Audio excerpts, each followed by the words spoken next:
السلام علیکم ورحمۃ اللہ وبرکاتہ۔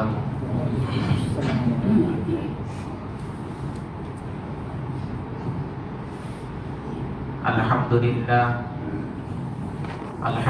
الذی خلق السماوات والارض وجعل الظلمات والنور۔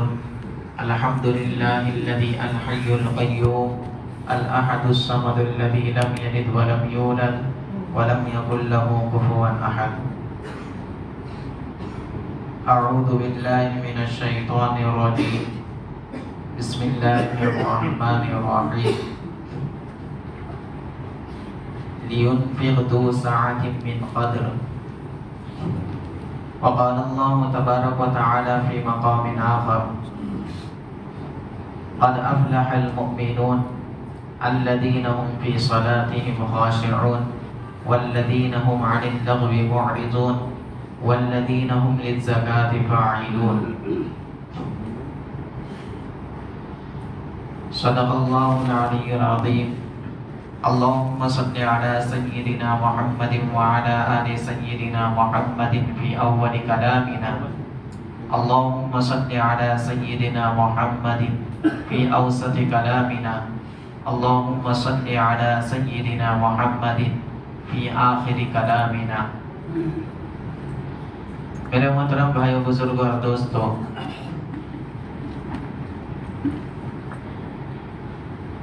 اللہ رب العزت نے ہمیں یہ اپنے فضل و کرم سے مہینہ عطا کیا تھا،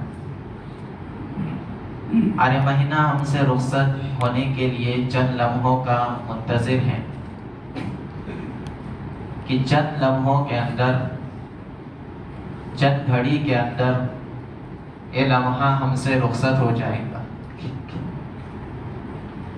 اور ہر شخص جانتا ہے کہ اس نے اس مہینے کا کتنا اکرام کیا ہے۔ ہر شخص جانتا ہے کہ اس کی اس مہینے کے اندر روزوں کے تعلق سے، عبادتوں کے تعلق سے کیا کمی اور کوتاہی اس سے صادر ہوئی ہے۔ ہر شخص جانتا ہے۔ اللہ رب العزت کی ذات اتنی عظیم اور شفقت والی ہے کہ اللہ رب العزت اپنے بندوں کی مغفرت کے لیے، اپنے بندوں کی بخشش کے لیے اللہ رب العزت نے بعض اوقات کو متعین کیا ہے۔ جیسے کہ رمضان المبارک کا مہینہ ہے، یا اللہ رب العزت اس مہینے کے اندر اپنے بندوں کے اوپر رحمتوں کو نچاور کرتا ہے، برکتوں کو نچاور کرتا ہے۔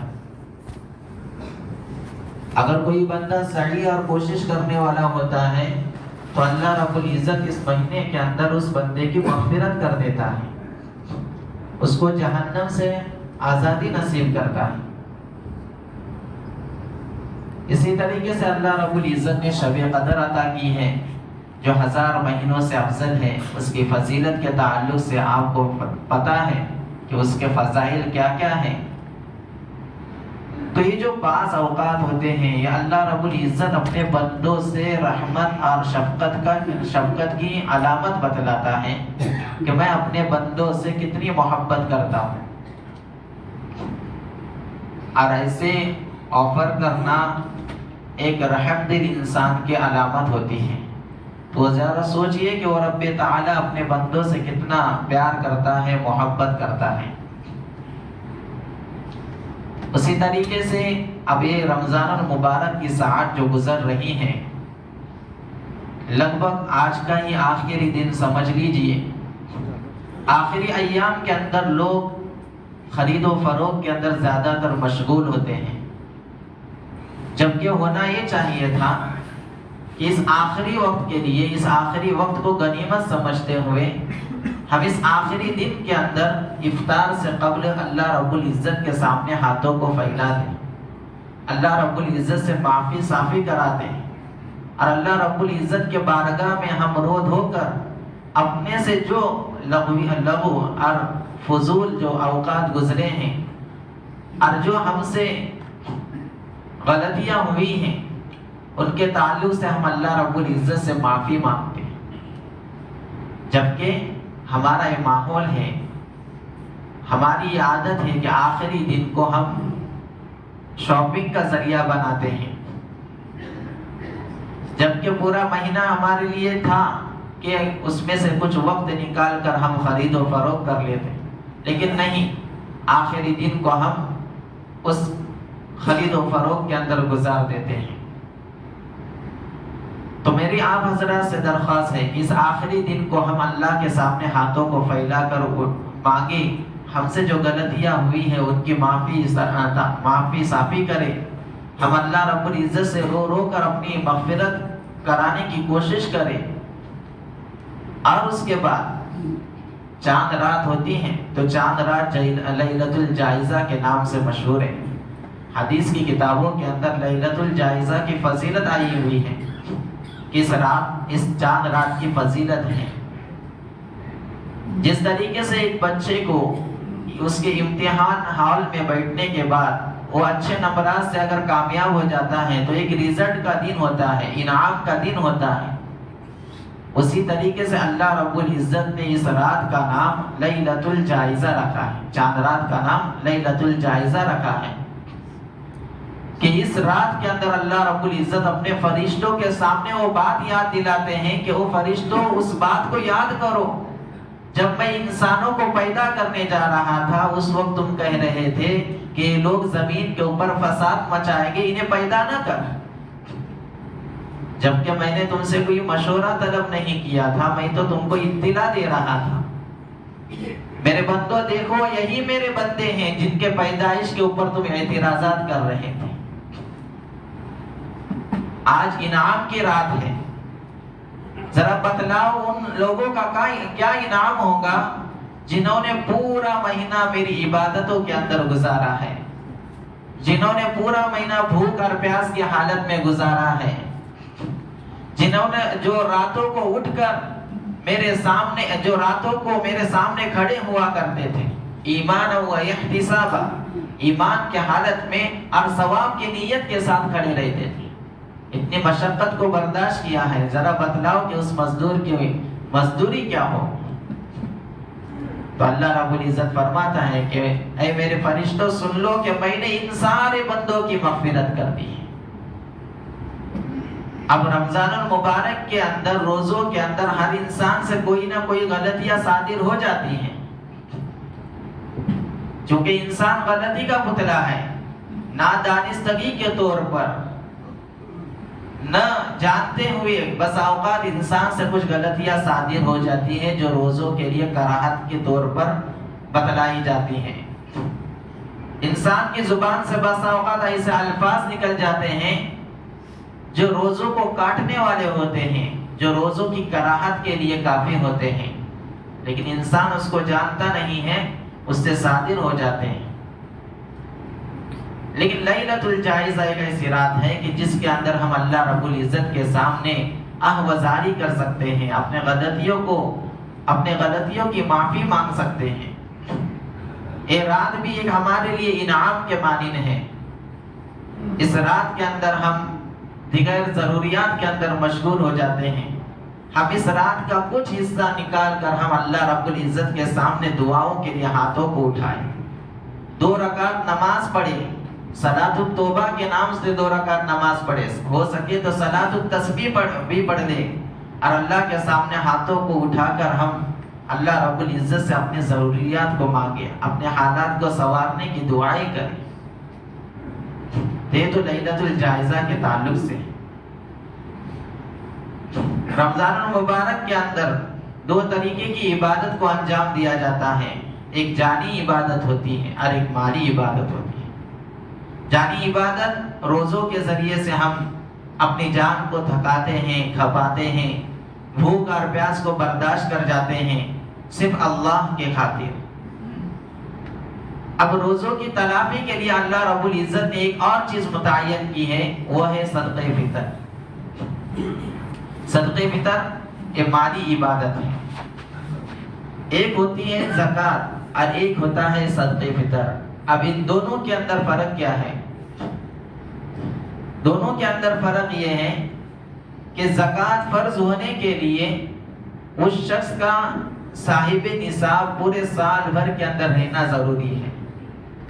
اگر کسی کے پاس 40,000 روپیہ نقد موجود ہے تو 40,000 روپے کے اوپر سال گزر چکا ہے تو اب اس کے اندر زکوٰۃ فرض ہو جاتی ہے۔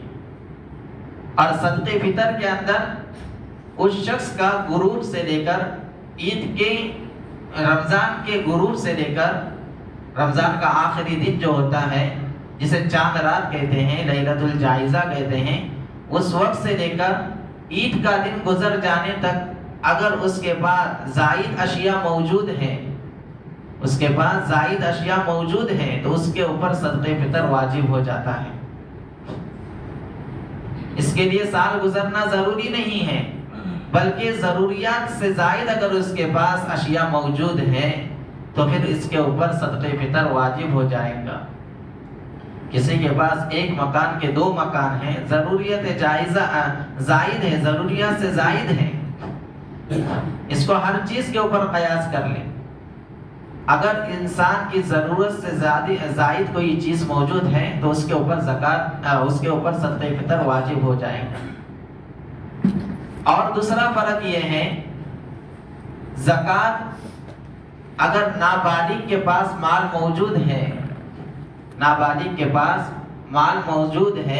تو نابالغ کے اوپر زکوٰۃ نہیں آ جائے گی، لیکن نابالغ بچے کے پاس اگر مال موجود ہے اور وہ عید کا دن پاتا ہے تو اس کے اوپر صدقہ فطر واجب ہو جاتا ہے۔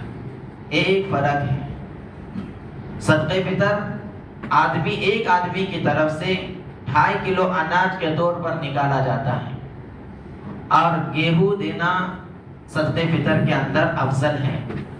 اور افضلیت کے اندر یہ بھی چیز ہے کہ اناج دینا صدقہ فطر کے اندر امام شافعی کے نزدیک زیادہ تر افضل بتلایا جاتا ہے۔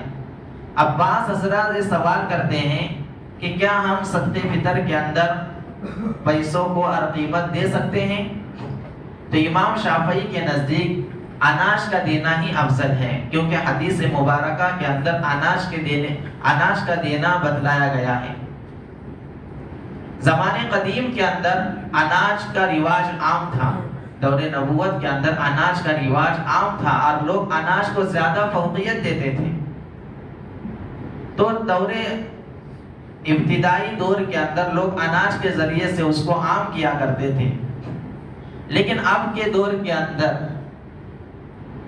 امام شافعی کے مسلک کے اندر بعض متاخرین شافعی اس کی اجازت دیتے ہیں کہ احناف کے قول پر عمل کرتے ہوئے آج چونکہ غریب حضرات مال کو زیادہ فوقیت دیتے ہیں بمقابل اناج کے، اور مال کے ذریعے سے، قیمت کے ذریعے سے ان کی زیادہ تر کفایت ہو جاتی ہے، وہ اپنی ضروریات کی اشیاء کو خرید لیتے ہیں، تو دور حاضر کے اندر اگر کوئی قیمت ادا کرنا چاہیے مسلک احناف کے مطابق تو قیمت بھی ادا کر سکتا ہے۔ لیکن بتلایا یہی جاتا ہے کہ اناج دینا افضل ہے، لیکن اگر کوئی غریب قیمت کو زیادہ فوقیت دیتا ہے تو قیمت بھی اس کے اندر دی جا سکتی ہے۔ اب صدقہ فطر کن کن افراد کی طرف سے ادا کیا جائے گا؟ صدقہ فطر ان افراد کی طرف سے ادا کریں گے جو اپنے جس شخص کے ذمے کسی کا نان و نفقہ ہے تو ان افراد کی طرف سے صدقہ فطر ادا کیا جائے گا۔ مثال کے طور پر ایک شخص گھر کے اندر کمانے والا ہے، اس کے ماتحت کے اندر اس کی بیوی ہے، اس کے بچے ہیں، اس کے والدین بھی اس کے ماتحت کے اندر رہتے ہیں، اس کی کمائی کے ذریعے سے والدین اپنی کفایت پوری کرتے ہیں، اپنے لڑکے کے گھر کے اندر وہ کھاتے پیتے ہیں، تو پھر اس لڑکے کے ذمے ہے کہ ان لوگوں کی صدقہ فطر نکالے، یعنی ان کا بھی صدقہ فطر اس شخص کے ذمے واجب ہو جائے گا۔ اگر کوئی ایسا کوئی بالغ بچہ ہے جو اپنے ساتھ میں رہتا ہے، حالانکہ بالغ ہونے کے بعد باپ کے ذمے اس کا صدقہ فطر نکالنا واجب نہیں ہے، اس کے ذمے خود کمانا ہے اور وہ خود نکالے گا، لیکن بالغ بچہ اگر کسی کے زیر نگرانی کے اندر ہے، کسی باپ کے زیر نگرانی میں ہے، تو باپ اس کی اجازت کے بغیر صدقہ فطر نکال سکتا ہے، لیکن یہی بالغ بچہ اگر اپنی فیملی کو الگ لے کر رہتا ہے، اس بالغ بچے کی فیملی الگ سے رہتی ہے، کسی دوسرے مکان کے اندر رہتی ہے، تو اب یہ باپ اپنے بچے کی اجازت کے بغیر صدقے فطر نہیں نکال سکتا ہے۔ اگر وہ اجازت لیتا ہے کہ میں آپ لوگوں کا صدقے فطر نکالنا چاہتا ہوں تو کیا آپ کی طرف سے اجازت ہے؟ اگر وہ بچہ اجازت دیتا ہے تو پھر یہ شخص نکال سکتا ہے۔ اگر بچہ اجازت نہیں دیتا ہے کہ نہیں میں خود اپنا صدقے فطر ادا کروں گا، تو پھر وہی بچہ صدقے فطر خود ادا کرے گا۔ تو جن لوگوں کا نان و نفقہ اس کے ذمے ہے، جن لوگوں کو وہ کھلا رہا ہے، جن لوگوں کے وہ ماتحت ہیں، تو اس کے ذمے ہے ان کا صدقہ فطر نکالنا۔ صدقہ فطر بھی سن ہجری 2 کے اندر مشروع ہوا ہے، اور اس کے اندر اجماع ہے کہ صدقہ فطر فرض اور واجب ہے۔ امام جریر رضی اللہ تعالی عنہ فرماتے ہیں کہ آدمی کا رمضان المبارک کا ثواب، رمضان کے روزے جو انسان رکھتا ہے اس کا ثواب آسمان اور زمین کے درمیان معلق رہتا ہے، اس کا ثواب آسمان اور زمین کے درمیان معلق رہتا ہے جب تک کہ وہ صدقے فطر کو ادا نہ کرے۔ جو شخص قادر ہے، جو شخص صدقے فطر ادا کر سکتا ہے، تو رمضان المبارک کا ثواب آسمان اور زمین کے درمیان معلق رہتا ہے، لٹکا ہوا رہتا ہے جب تک کہ وہ صدقے فطر کو ادا نہ کرے۔ گویا کہ اس بات سے پتہ چلتا ہے کہ اس عظیم ماہ کا عظیم ثواب روزوں کا یہ اللہ رب العزت نے صدقے فطر کے اوپر موقوف رکھا ہے۔ اسی طریقے سے امام وقی رحمۃ اللہ علیہ فرماتے ہیں کہ نماز کی تلافی، نماز کے اندر کوئی غلطی ہو جاتی ہے تو اس کی تلافی سجدے سہو کے ذریعے سے ہو جاتی ہے۔ اللہ رب العزت نے رمضان المبارک کی تلافی، رمضان المبارک کے اندر جو کچھ غلطیاں ہو جاتی ہیں اس کی تلافی اللہ رب العزت نے صدقے فطر کے ذریعے سے رکھی کہ صدقے فطر کے ذریعے سے اللہ رب العزت رمضان کے روزوں کے اندر جو کچھ بھی کمی کوتاہی واقع ہوئی ہے اللہ رب العزت صدقے فطر کے ذریعے سے اس کو ادا کرتا ہے۔ تو صدقے فطر واجب ہے، فرض ہے، اس کو اپنی طرف سے ادا کرنے کی کوشش کریں، اور ہر شخص اپنی طرف سے 2.5 کلو اناج نکالے۔ اگر اناج نہیں نکال سکتا ہے تو اس کے بقدر قیمت جو ہے، قیمت نکالنے کے اندر اس بات کا خیال رکھیں کہ ہم 40-50 روپیہ نہ رکھیں، بلکہ قیمت ادنا درجے کی رکھیں۔ یعنی اگر ہم گیہوں اگر صدقے فطر کے اندر دے رہے ہیں تو 70 روپیہ 80 روپیہ 1 کلو کے اوپر پکڑ کر اس کی قیمت ادا کر دیں۔ اور گیہوں کے اندر بھی یہ ہے کہ جو لوگ راشن کے گیہوں لیتے ہیں، راشن کے گیہوں بعض لوگ صدقے فطر کے اندر دے دیتے ہیں، تو دینا تو جائز ہے، دے سکتے ہیں راشن کے گیہوں بھی، لیکن ہم اس کو اپنی ذات کے لیے پسند نہیں کرتے ہیں۔ تو جو چیز ہم اپنے لیے پسند نہیں کرتے ہیں لہٰذا وہ صدقے فطر کے اندر بھی دینے سے گریز کرے، پرہیز کرے۔ حالانکہ اگر کوئی دے دیتا ہے تو صدقے فطر تو ادا ہو جائے گا، لیکن یہ بات مناسب معلوم نہیں ہوتی ہے کہ جو چیز ہم اپنے لیے پسند نہیں کرتے ہیں وہ چیز ہم دوسروں کے لیے بھی پسند نہ کریں۔ تو اللہ رب العزت سے دعا ہے کہ اللہ رب العزت ان کہیں سنی باتوں کے اوپر عمل کرنے کی توفیق عطا فرمائے۔ تو ایک بات رہ گئی کہ وہ صدقے فطر کب تک دینا ہے۔ صدقے فطر کا جواز کا وقت رمضان کا چاند دکھائی دینے سے لے کر وقت جواز شروع ہو جاتا ہے۔ رمضان کا چاند دکھائی دیا تو اب صدقے فطر کبھی بھی ہم دے سکتے ہیں، لیکن عید کی نماز سے پہلے دینا افضل ہے۔ عید کی نماز سے پہلے دینا افضل ہے، اور عید کی نماز کے بعد دینا مکروہ ہے، اور عید کے دن کا سورج غروب ہو جانے کے بعد دینا حرام ہے۔ لہٰذا اس بات کا خیال رکھیں کہ ہم عید کی نماز سے پہلے صدقے فطر کو ادا کریں۔ وآخر دعوانا الحمدللہ۔